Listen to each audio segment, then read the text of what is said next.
The Alchemist by Paulo Coelho. अगर आप उनमें से एक हैं जो सपने देखते हैं और उसकी ताकत को समझते हैं, ये किताब आपको उन तक पहुंचाने में मदद करेगी।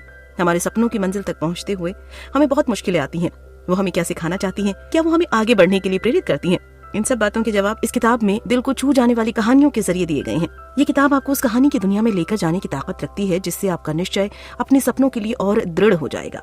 इसे पढ़कर आप सीखेंगे, जब आप कुछ चाहते हैं तो सारी कायनात आपको उसे हासिल करने में मदद करने लगती है। सपने सच होने की संभावनाओं से जीवन मनोरंजक हो जाता है। लोग अपने जीवन में किसी भी समय अपने सपनों को पूरा करने में सक्षम होते हैं। सिर्फ एक ही चीज ऐसी है जो सपनों को हासिल करना असंभव बना देती है, वो है असफलता का डर। पहला सबक, सीखने का केवल एक ही तरीका है, वो है कर्म के जरिए। आपको जो भी जानने की जरूरत है वो आपने अपने सफर से सीखा है। The alchemist. सैंटियागो जो स्पेन के एक शहर में रहता था, उसे दुनिया देखने का बहुत शौक था। वो अपनी भेड़ों को चराते हुए एक गांव से दूसरे गांव जाता था और ऊन बेचता था। पिछले कुछ दिनों से सैंटियागो एक लड़की के ख्याल में गुम है। वो उस व्यापारी की बेटी है जिसे वह आखिरी बार ऊन बेच कर आया था।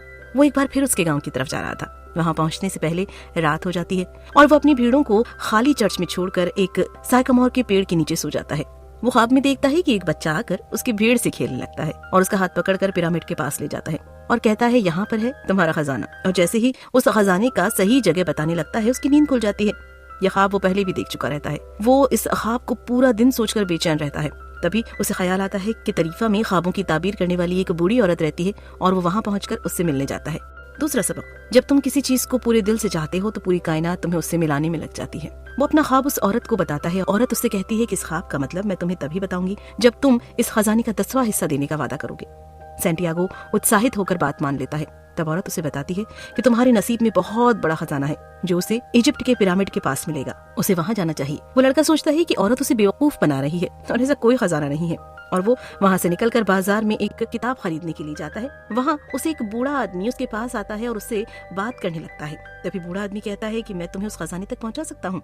और बूढ़ा कहता है, मेल्किजेडेक किंग ऑफ सैलम हूँ, मुझे घूमना पसंद है, इसीलिए मैं भेष बदल कर सफर करता हूँ। और वो कहता है कि उसे उस खजाने के बारे में बता सकता हूँ जब वो अपनी भेड़ का 10वां हिस्सा मुझे दे दे। तो बूढ़ा आदमी उससे कहता है कि जब व्यक्ति युवा होता है तो उसे अपनी मंजिल का पता होता है और ख्वाब देखने और पूरा करने से पीछे नहीं हटता है। पर जैसे जैसे वक्त गुजरने लगता है तो एक नकारात्मक ताकत उसके पीछा करने लगती है और उसके ख्वाब को पूरा करना असंभव हो जाता है और वो अपना ख्वाब छोड़ देता है। चाहे कोई भी हो, अगर तुम कुछ दिल से चाहते हो तो वो तुम्हारा मिशन बन जाता है। भले ही दुनिया घूमना हो या मर्चेंट की बेटी से शादी करना हो या फिर खजाना ढूंढना हो। और जब तुम किसी चीज को पूरे दिल से चाहते हो तो पूरी कायनात तुम्हें उससे मिलाने में लग जाती है। तीसरा सबक, सिर्फ एक ही चीज ऐसी है जो सपनों को हासिल करना असंभव बना देती है, वो है असफलता का डर। वो अगले दिन भेड़ों का 10वां हिस्सा बूढ़े को दे देता है। बाकी बची भेड़ को बेचकर पैसे जमा कर लेता है। वो बूढ़ा आदमी बताता है कि खजाना मिस्र में मिलेगा और खजाना ढूंढने के लिए प्रकृति के संकेत का पालन करना होगा, और उसे 2 पत्थर देता है जो प्रकृति के संकेत को पढ़ने में काम आएंगे। सैंटियागो अफ्रीका की तरफ बढ़ जाता है। वहाँ अफ्रीका के शहर तंगिएर पहुंचकर सैंटियागो के पैसे लुट जाते हैं। वो सोचता है कि वो पूरी तरह से फंस गया है और परेशान हो जाता है। तभी वो हिल के ऊपर एक क्रिस्टल की दुकान देखता है और वो वहाँ जाकर मर्चेंट से कहता है कि क्या मैं तुम्हारा क्रिस्टल साफ कर दूं? इससे तुम्हारे क्रिस्टल ज्यादा बिकेंगे, तुम इसके बदले में मुझे खाना खिला देना।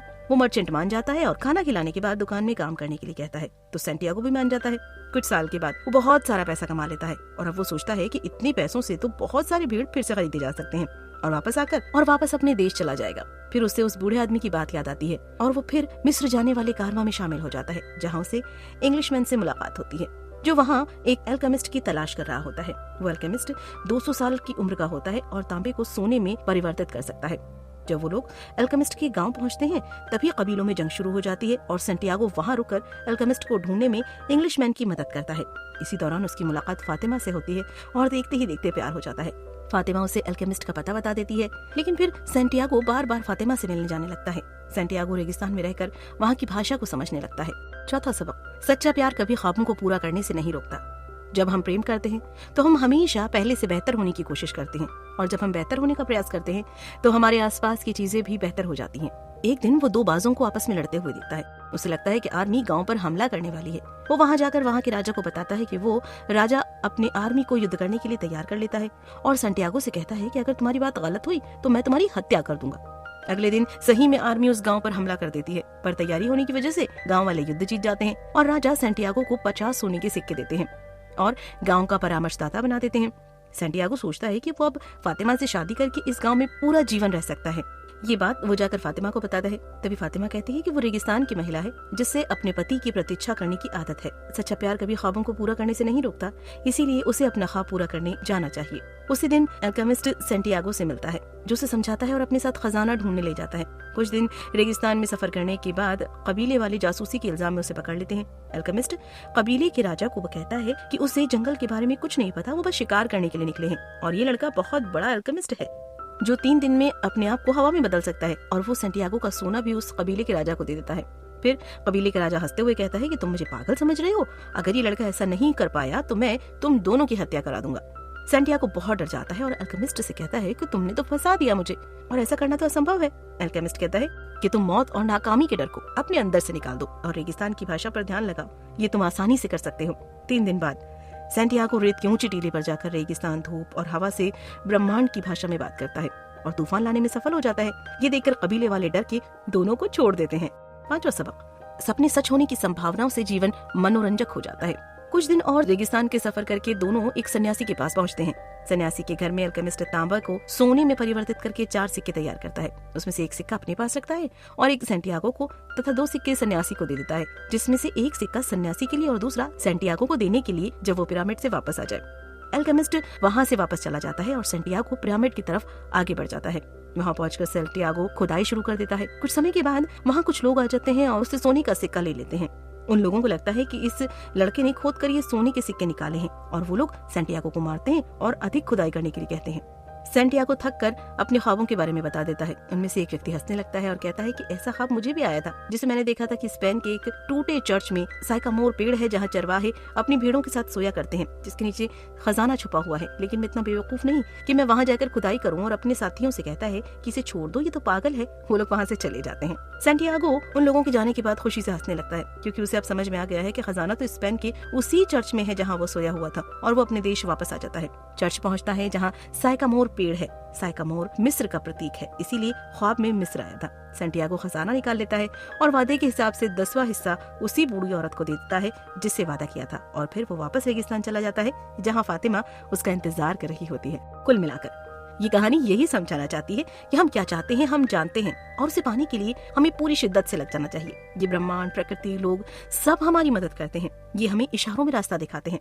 रहस्य इसी वर्तमान में है। अगर आप वर्तमान में ध्यान देते हैं तो आप अपने आप को निखार सकते हैं, और अगर आप अपने वर्तमान को निखारते हैं तो पल भी बेहतर होगा। क्या करें?